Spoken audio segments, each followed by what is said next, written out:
அனைவருக்கும் வணக்கம். நாங்கள் இன்றைக்கு இந்த பாடத்தில் கன்ஜங்ஷன்ஸை பற்றியும் க்ளோசஸை பற்றியும் படிக்க போகிறோம். இது மிகவும் முக்கியமான பாடம். உங்களுக்கு டென்சஸ் மட்டும் தெரிஞ்சால் போதாது, கன்ஜங்ஷன் தெரிஞ்சிருக்கணும், அதை க்ளோசஸோட எப்படி இணைக்கிறேன்னு தெரிஞ்சிருக்கணும், எந்தெந்த கன்ஜங்ஷன் எப்படிப்பட்ட க்ளோசஸோட இணையும் மட்டும் தெரிஞ்சிருக்கணும். அப்போ இதில் பாருங்கள், கோஆர்டினேட்டிங் கன்ஜங்ஷன், சப்ஆர்டினேட்டிங் கன்ஜங்ஷன், கோரிலேட்டிவ் கன்ஜங்ஷனை பற்றி ஒரு அறிமுகம் இதில் நான் சொல்லித்தரப்போகிறேன். அதே நேரம் க்ளோசஸை பற்றியும் சொல்லித்தரப்போகிறேன். அதில் டிபெண்டன்ட் க்ளோஸும் இண்டிபெண்டன்ட் க்ளோசஸும் வரும். அதே நேரம் இந்த இண்டிபெண்டன்ட் க்ளோஸும் டிபெண்டன்ட் க்ளோஸும் சேர்றோக்கு இந்த கன்ஜங்ஷன்ஸ் எப்படி உதவுது என்றதை பற்றியும் சொல்லித்தரப்போகிறேன். முதலாவது கன்ஜங்ஷன் என்னென்னு பார்ப்போம். இது ஒரு சொல் தான், ஒரு சொல். இதை என்ன செய்யும்னு சொன்னால், வேறுபட்ட சொற்களை அல்லது பிரேசஸை அல்லது க்ளோசஸை ஒன்றாக இணைக்கும்.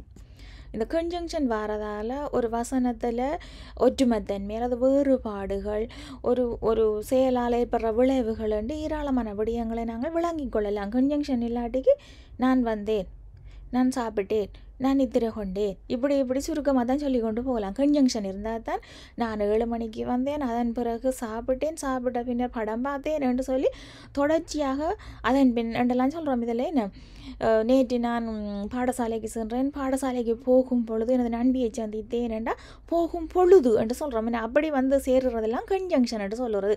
அதை பற்றி தான் இதில் நான் சொல்லித்தர போகிறேன். அப்போ உங்களுக்கு இப்போ முக்கியத்துவம் விளங்கி இருக்கும் கன்ஜங்ஷன் எப்படியெல்லாம் பாவிக்கலாம் என்று.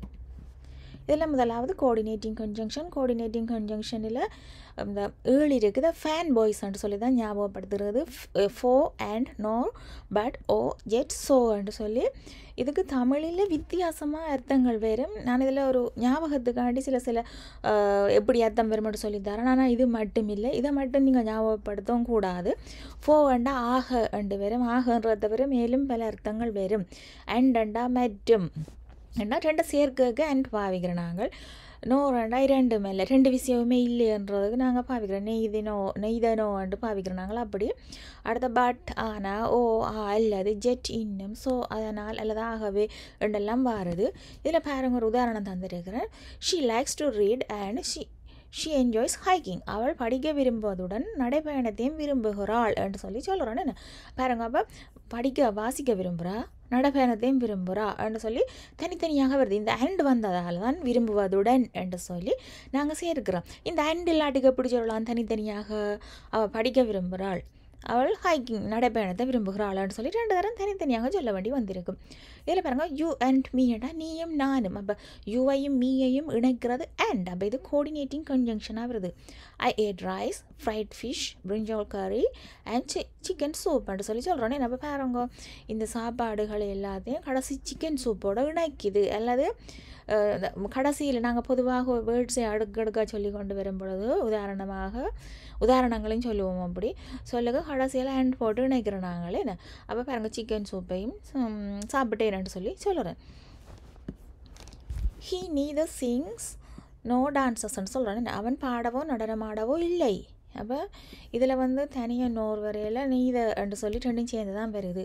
You can have a cake or ice cream. நீங்கள் கேக் அல்லது ஐஸ்கிரீம் சாப்பிடலாம். அப்போ இதில் ஓ வந்து அல்லது என்று சொல்கிறோக்கு சொல்கிறேன் என்ன. யூ ஓ மீ என்றா நீ அல்லது நான் சொல்லி சொல்லுவோம் என்ன. அப்படி இதுதான் இதில் பாருங்க, கோஆர்டினேட்டிங் கன்ஜங்ஷன். ஃபேன் பாய்ஸ் ஞாபகப்படுத்தி கொள்ளுங்க. இவ்வளோ தான் இதில் வரும். She was tired yet she continued working. அவள் சோர்வாக இருந்தும் அவள் வேலையை தொடர்ந்தாள். அடுத்து சப்ஆர்டினேட்டிங் கன்ஜங்ஷனை பற்றி பார்ப்போம். இந்த கன்ஜங்ஷன் வந்து சப்ஆர்டினேட் க்ளோஸை இன்ட்ரடியூஸ் பண்ணுது. என்ன, இப்போ எனக்கு பசியாக இருந்ததால் நான் கடைக்கு சென்றேன் என்று சொல்லி சொல்கிறேன் என்ன. அப்போ எனக்கு பசியாக இருந்ததால் என்று வாரது வந்து சப்ஆர்டினேட்டிங் கன்ஜங்ஷனாக வருகுது.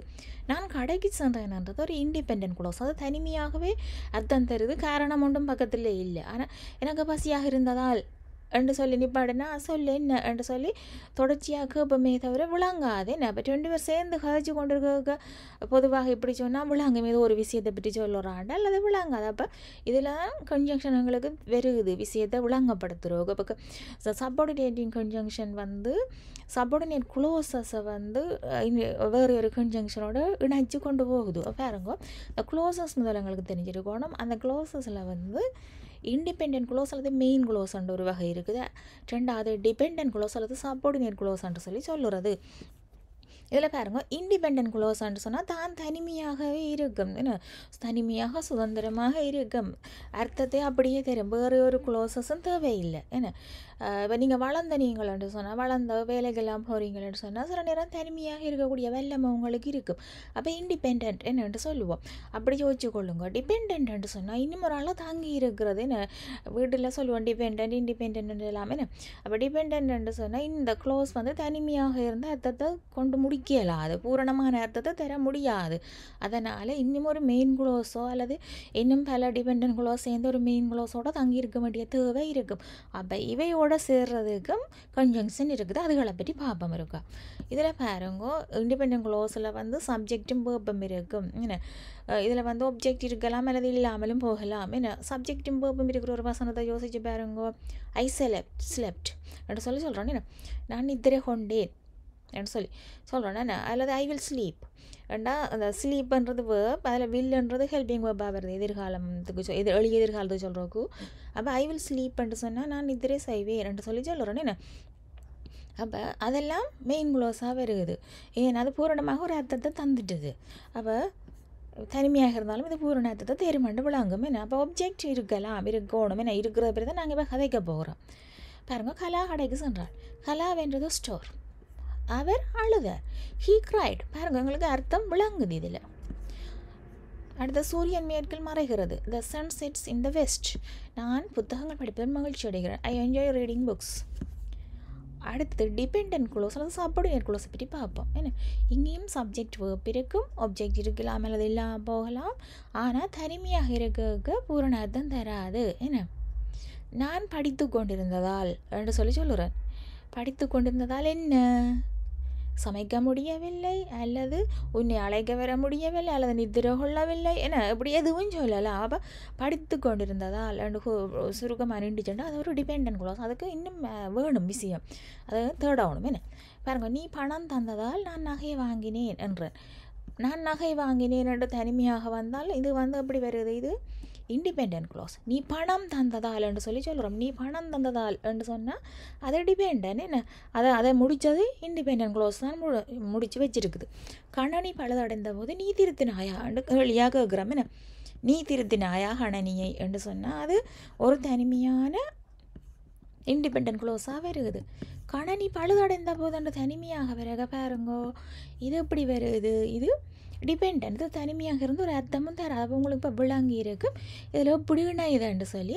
நீ பாருங்க, நீ பணம் தந்ததால் நான் நகை வாங்கினேன் சொல்லி சொல்கிறோம். இதை நாங்கள் எங்களுக்கு ஞாபகம் வேறையில ஒரு கன்ஜங்ஷன் மட்டும் சொன்னால் எப்படி சொல்லலாம் தனித்தனியாக. நீ பணம் தந்தாய் நான் நகை வாங்கினேன்னு தான் சொல்ல வேண்டி வரும்.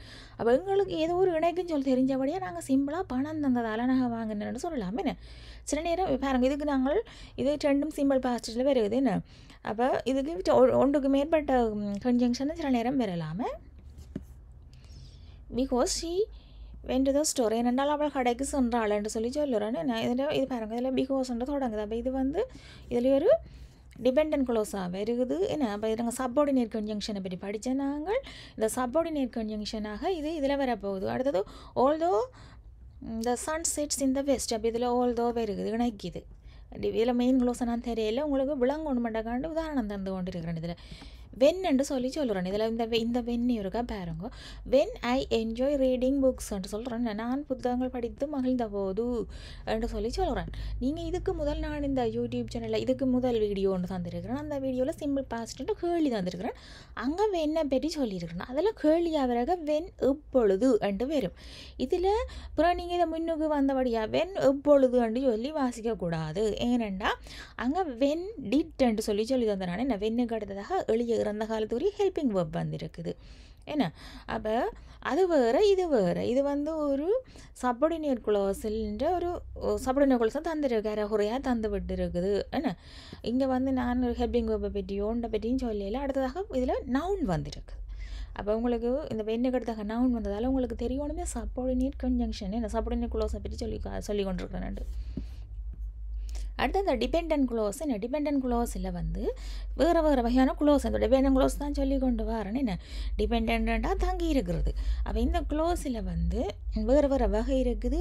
இதை பற்றி இந்த யூடியூப் சேனலில் நான் தனித்தனியாகவே வீடியோ போட்டுருக்கிறேன். அதெல்லாம் பெரிய வகை. அட்ஜெக்டிவ் க்ளோஸ்ண்டா நிறைய, அட்வர்ப் க்ளோஸ்லாம் நிறைய வரும். ஏன்னா இப்போ நான் ஒரு உதாரணத்துக்காண்டி சும்மா சில உதாரணம் நார்மலாக தந்து கொண்டிருக்கிறேன். இதை பற்றி நான் இதில் விரிவாக படிப்பேன் இதுக்கு அடுத்த வீடியோக்களில். இதில் பாருங்க, அட்ஜெக்டிவ் க்ளோசஸ்ன்னு சொல்லி தந்துருக்கிறேன். இதெல்லாம் சோதனைக்கு பரீட்சைக்கு ஏராளம் வாருது. பேச்சல் பற்றிய கூடுதல் தகவலை வழங்கும். இது என்ன பாருங்க, the book which I borrowed from the library is useful. நான் நூலகத்திலிருந்து கடன் வாங்கிய புத்தகம் பயனுள்ளதுன்னு சொல்கிறேன். இதில் அட்ஜெக்டிவ் க்ளோஸ் வருது. இந்த அட்ஜெக்டிவ் க்ளோஸில் வேறு வேறு வகைகள் நான் நூஜல் இருந்துருக்கிறேன். இதில் விச் தான் கொண்டு வந்து போட்டிருக்கிறேன். இது எது கண்ட அர்த்தத்தில் வராது. இதுக்கு அட்ஜெக்டிவ் க்ளோஸ் எப்படி பாவிக்கிறது, ஆர் பொது நபர்ன்ற விஷயங்கள் எல்லாம் இருக்குது. இதில் அட்ஜெக்டிவ் க்ளோஸுக்கு த புக்ன்றது பொது நபராக இருக்குது. அப்போ the book which I borrowed from the library, நான் நூலகத்திலிருந்து இந்த புத்தகத்தை கடன் வாங்கினானோ அது பயனுள்ளது என்று சொல்கிற அர்த்தத்தில் தான் வருது. இதை சும்மா சிம்பிளாக சொல்கிறோன்னா நாங்கள் தனித்தனியாக சொல்லி பார்க்கலாம். இந்த அட்ஜெக்டிவ் க்ளோஸை கொண்டு வர இல்லாட்டிக்கு அந்த மெதட்டை நான் உங்களுக்கு சொல்லி தந்திருக்கிறேன் ஏற்கனவே இந்த வீடியோவில், வேறு வீடியோவில் இருக்குது. வேண்டாம் பாருங்க. அடுத்து அட்வர்பியல் க்ளோஸ். அட்வர்பியல் க்ளோஸஸில் வந்து இதில் ஒரு வினைச்சொல் அட்ஜெக்டிவ் அல்லது அட்வர்புக்கு மேலதிக தகவலோடு வழங்கும். அட்வர்ப் க்ளோஸில் when, where, how, why, if இதெல்லாம் கேள்வியாக வாரது. நான் வெறும் உங்களுக்கு கேள்வியாய்க்கும் இது வென் எப்பொழுதுண்டு வாரது. அட்வர்ப் க்ளோஸில் வந்து வென்னண்டா பொழுது கண்டு வரும். நான் வெண்ணை பற்றி அடுத்தது வயலை பற்றியெல்லாம் வீடியோ தந்திருக்கிறேன் முன்னுக்கு, தேவையாண்டா அதில் பாருங்க. அடுத்தது பாருங்க, I will go to the beach if the weather is nice. வானிலை நன்றாக இருந்தால் நான் கடற்கரை செல்வேன். இதில் இஃப்பை பற்றி சொல்லி தந்துடுறேன். இஃப்பை பற்றி வீடியோ போட்டிருக்கிறேன். இஃபில் முதலாவது, ரெண்டாவது, மூன்றாவது கண்டிஷனெல்லாம் படிப்பு வச்சிருக்கிறேன். தேவையாண்டா அதில் போய் பாருங்க. ஆனால் உங்களுக்கு தெரிஞ்சிருக்கணும். ஏன்னா இதில் இந்த இது வந்து எப்படி டிபெண்டன்ட் க்ளோசஸ் இதுகளுக்குள்ள இணையுதுன்றது தெரிஞ்சிருக்கணும். இங்கே மெயின் க்ளோஸும் இருக்குது, அடுத்தது வந்து டிபெண்டன்ட் க்ளோஸும் இருக்குது. அடுத்தது நவுன் க்ளோசஸ். நவுன் க்ளோசஸை பற்றியும் முன்னுக்கு நான் படிப்பிச்சிருக்கிறேன். இது வந்து ஒரு நவுனாக தொழிற்படும். இங்கே what he set surprised every one. என்ன அவன் கூறியது அனைவரையும் ஆச்சரியத்தில் அழுத்தியது.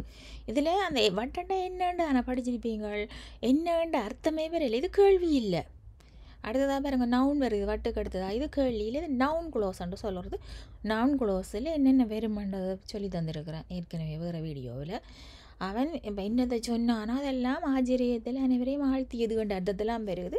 அவன் என்னத்தை சொன்னானோ என்னத்தை நாங்கள் சேர்க்க தேவையில்லை கதைக்கும் பொழுது. அதான் இதில் what he said surprised every one. இது பொதுவாக இந்த நவுன் க்ளோசஸ் எல்லாம் அதிகமாக பாவிப்பினமாக்கள். அடுத்த டிபெண்டன்ட் க்ளோஸையும் இண்டிபெண்டன்ட் க்ளோஸையும் இணைக்கிறேன் பாருங்க. She went to the store because she needed groceries. அவள் மளிகை பொருட்கள் தேவைப்பட்டதால் கடைக்கு சென்றாள் என்று சொல்கிறேன். என்ன பாருங்க, பிகாஸ் இதில் கொண்டு நினச்சிருக்குது. பிகாஸ் உங்களுக்கு ஞாபகம் வரையில மறந்துட்டீங்கன்ட்டு வைப்போம். அப்படின்டா அப்படி சொல்லலாம். ஷீ நீடட் க்ரோசரிஸ், அவளுக்கு க்ரோசரி தேவைப்பட்டது. She went to the store, அவள் மளிகை கடைக்கு போனாள் என்று சொல்லுவோம். என்ன இதை மாற்றியும் கதைக்கலாம். Because she needed grocery she went to the ஸ்டோர்ன்னு சொல்லி கதைக்கலாம். ஆனால் எழுதும் பொழுது இதுக்கு அடுத்த ஒரு கமா போட்டு தான் இதை பின்ன கொண்டு வரேன்டா.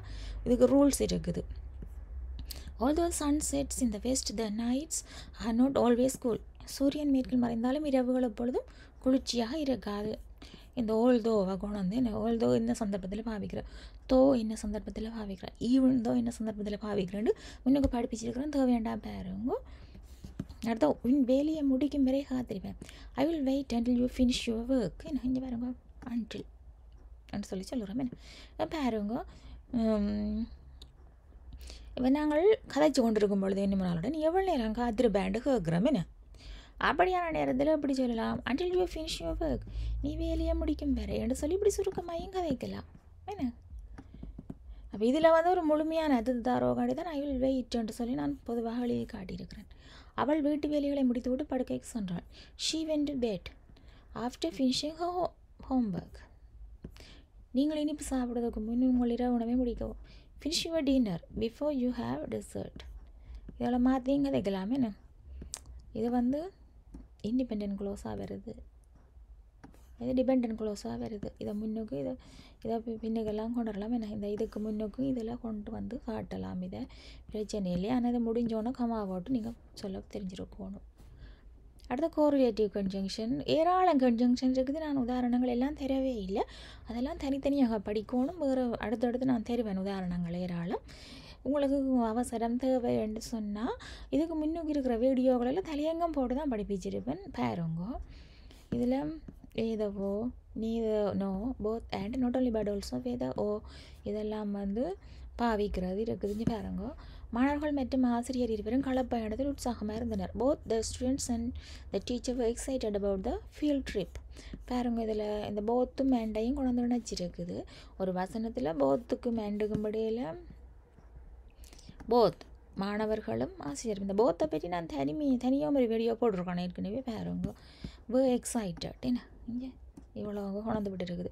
அப்போ இதில் இவ்வளோ என்ன மாதிரி இருந்தது, இதில் இவ்வளோத்தையும் கொண்டு நவுன் மாதிரியே கொண்டு விட்டு இருக்குது என்ன வேர்ப் பகுதி. இது ஆப்ஜெக்ட் பகுதியாக இருக்குது. அவர் ஃபோனை உடைத்தது மட்டுமின்றி பணப்பையையும் இழந்தார். He not only broke his phone but also lost his wallet என்ன. பாருங்க இதில் இது இங்கே நவுனாக வருது, இங்கே இவ்வளோ சேர்ந்தே நவுனாக வருது. இதில் இது என்ன மாதிரி இருக்குன்னு சொன்னால் he not only broke his phone but also lost his walletன்னு சொல்லி சேர்த்து சொல்கிறான். நீங்கள் படித்தாலும் படிக்காவிட்டாலும் பயிற்சி நடக்கும். whether you study or not the exam will still take place. பூனையோ நாயோ புதிய உணவை விரும்பதில்லை. neither the cat nor the dog likes the new food. நீங்கள் எனக்கு உதவுங்கள் அல்லது நான் எதை செய்வேன். either you help me or I will do it myself. இவ்வளோ நேரம் நாங்கள் இந்த வீடியோவில் க்ளோஸஸை பற்றி படித்தோம். நாங்கள் அதில் இண்டிபெண்ட் க்ளோஸ் அல்லது மெயின் க்ளோஸ், அடுத்தது சப்பார்டினேட் க்ளோஸ் அல்லது டிபெண்ட் க்ளோஸஸ் பற்றி படித்தோம் நாங்கள். அடுத்தது கன்ஜங்ஷனை பற்றி பார்த்தோம் நாங்கள். கன்ஜங்ஷன் சொன்னால் என்னென்ன வகை, coordinating conjunction, correlative conjunction, subordinative conjunction எல்லாம் பார்த்தோம் நாங்கள். உங்களுக்கு டிபெண்ட் க்ளோஸும் இண்டிபெண்ட் க்ளோஸும் முக்கியத்துவம் தெரிஞ்சிருக்க மாட்டேன்னு நினைக்கிறேன். இது ஒருக்கா வடிவாக பாருங்கோ. இதை வடிவாக பார்த்தீங்கன்னு சொன்னால் இதுக்கு பிறகு வர வீடியோக்கள் உங்களுக்கு மிகவும் இலகுவாக இருக்கும். அன்றாட வாழ்க்கையில் ஒரு மிகச் சொற்பமான ஆங்கில வார்த்தைகளை வச்சு கொண்டு கதைச்சு கொண்டு போகிறதுக்கு உதவியாக இருக்கும். நன்றி.